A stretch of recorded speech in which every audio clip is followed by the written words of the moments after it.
Tuliishiria sehemu ile kwamba baada ya kuwa Raheli ameolewa kwa Yakobo, hakuachilia ile miungu yake, alienda nayo. Hii ina maana kwamba kuna mahali unaolewa ambako kuna miungu inaendelea, na kuna mahali unaoa binti anaondoka na ile miungu. Bwana Yesu atusaidie sana. Na sinielewa vizuri, lakini sitafakari vizuri. Hii inaonyesha kwamba moyo wake ulikuwa bado umegawanyika katika sehemu kuu mbili, Mungu wa kweli na Mungu wa sanamu. Yaani kuna watu wanafunga ndoa, wanakuwa mwili mmoja, lakini ndani ya huu mwili kuna migawanyiko miwili. Inawezekana mke ameenda kanisani akiwa na imani ya Mungu mmoja, lakini mume ameenda kanisani akiwa na imani ya miungu miwili, Mungu wa kweli na Mungu wa uongo. Pia mke vivyo hivyo. Hii inakuwa ni sehemu ambayo inaleta chanzo cha migawanyiko ya ndoa, maana ni nafsi mbili tofauti hazijania sehemu moja. Inakuwa changamoto katika ndoa. Sijui ni wapi ambapo wewe umegawanyika, wewe unaelewa, lakini hii ndio ilikuwa safari ya ndoa ya Raheli na changamoto zake. Sanamu zilikuwa ishara ya usalama wa kimwili na kimila, si imani ya kweli. Kuna mtu anaingia kwenye ndoa, baadaye anatafuta usaidizi wa usalama ambao si wa kweli, pasipo kumwangalia Mungu wa mbingu na nchi. Yakobo alikuwa na Mungu aliye hai, na ndio maana alisema yani haitaonekana katika himaya yangu, na ikionekana mtu ya afe. Mke wake akafa. Bwana Yesu atusaidie sana. Bado tunajiandaa kwa ajili ya mambo ya kuweka vizuri video zetu, kwa sababu tunatumia simu na tuna hata maiki. Kwa tunaamini Mungu atatusaidia, tutapata kamera, tutaendelea na mambo mengine mengi. Katika kitabu kile cha Mwanzo 28 mstari wa 13 hadi 15. Yakobo akakutana na Mungu Betheli, nyumba ya Bwana. Mungu wa Yakobo alikuwa Mungu wa ahadi, wa maono na wa wokovu. Mungu wa Raheli alikuwa ni Mungu wa sanamu. Yakobo alitembea kwa imani, si kwa vitu vinavyoonekana.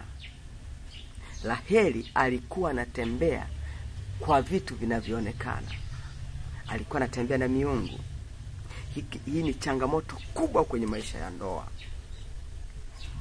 Hivyo ndoa yao iliunganisha mtu wa imani ya kweli na mtu wa imani iliyochanganywa. Sasa tuangalie changamoto zetu zinatokea wapi. Umeunganishwa na mtu aliye changanywa, yani aliye na imani iliyochanganywa, ama iko wapi? Chanzo cha mgogoro wa ndoa yako uko wapi? Na vitu vingi vikubwa, changamoto kubwa zinatokana kwenye ndoa.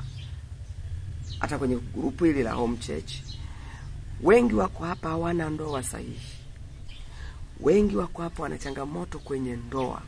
Nataka nikwambie, utaongeza volume wewe mahali hapo unaponisikiliza, kwa sababu simu haiwezi kuchukua volume ya kutosha. Maisha ulionayo kwenye ndoa ni sababu ya kukutana mtu aliye na michanganyiko ya imani. Hicho ndicho chanzo cha migogoro. Umetoka kwa huyu umeenda kwa huyu, chanzo ni migogoro tu. Wewe unasikiliza vizuri.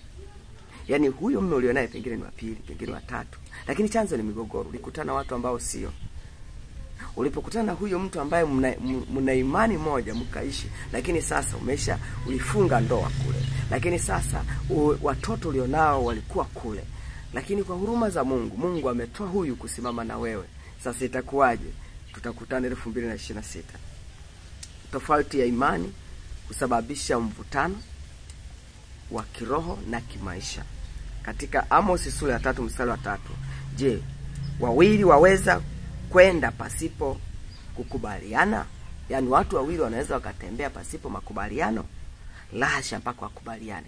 Sasa kunapokuwepo na michanganyo na miungu miwili, huyu anaamini hivi, huyu anaamini hivi, ni ngumu ndoa kutembea na hamwezi mkaenda.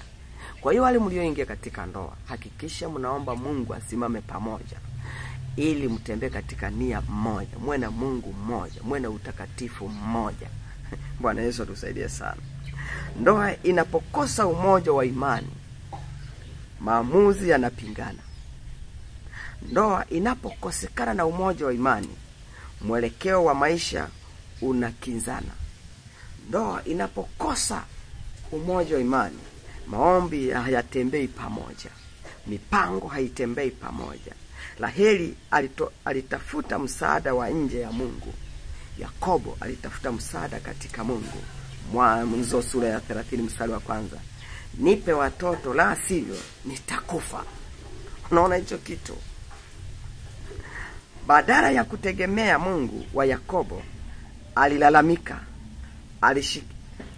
alishinikiza kupata watoto. Alikosa subira ya imani. Hii ni matokeo ya imani isiyo na mizizi ya kiroho. Yaani haya mambo yote, kulalamika, kushinikiza, alikosa subira. Kukosa ile subira ni kwa sababu ya miungu miwili, ni kwa sababu ya kutokupatana pamoja, ni kwa sababu ya kutokuwa na imani moja. Hiyo ndio sababu. Sanamu zilileta hatari katika safari yao ya ndoa. Sanamu zilileta hatari, zilileta vipingamizi, zilileta migogoro, zilileta kukatishana tamaa, zilileta kutokupatana ndani. Kwa sababu ya imani hiyo. Huyu ana imani ya Mungu aliye hai, huyu ana imani ya miungu sanamu. Kwa hiyo ahadi ilileta shida. Mwanzo 35 mstari wa 2 hadi wa 4.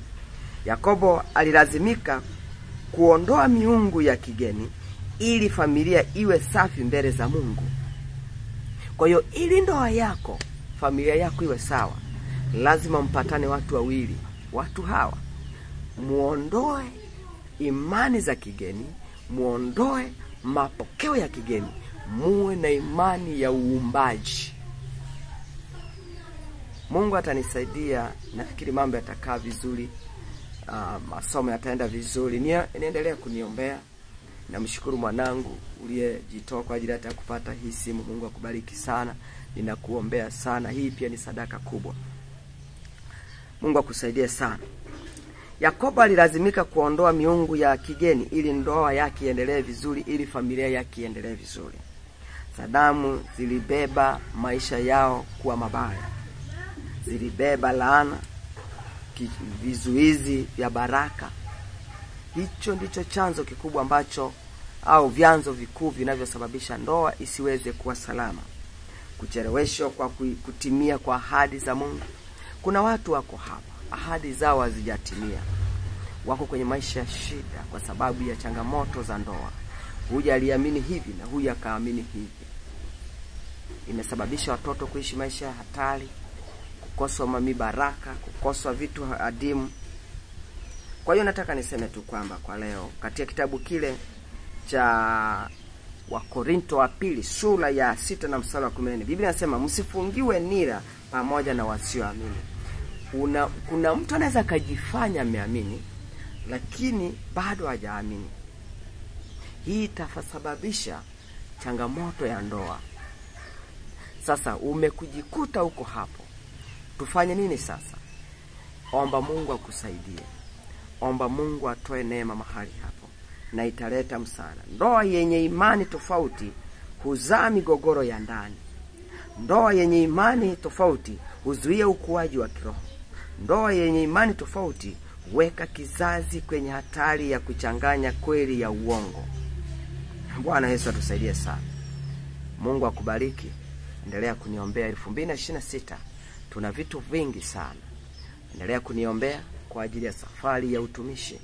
Endelea kuniombea kwa ajili ya Mungu anipe mafunuo ya kiroho. Endelea kuniombea kwa ajili ya kamera na vitu vingi kwa ajili ya kusaidia huduma hii kukaa vizuri.